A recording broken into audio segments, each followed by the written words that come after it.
Allahumma salli ala Muhammad wa ala ali Muhammad. Allahu Akbar.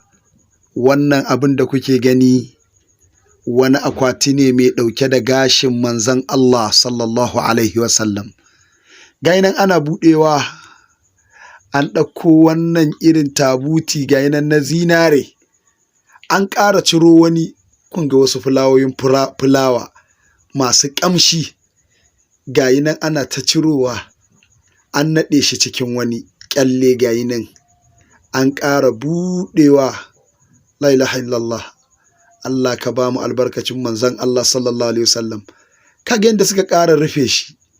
Jiyan da suka girmama wannan gashin ƙwaya ɗaya wanda ake kyautata zaton na manzon Allah ne sallallahu alaihi wasallam.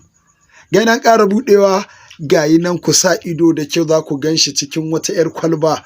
Ku kalla da kyau gayi can sili ɗaya. Allahumma salli ala Muhammad.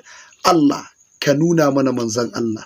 Allah ka ba mu aljanna ba don halinmu ba don arzikin annabi Muhammad. Allah duk wanda ya yaɗa Allah ka nuna mishi manzon Allah sallallahu alaihi wasallam.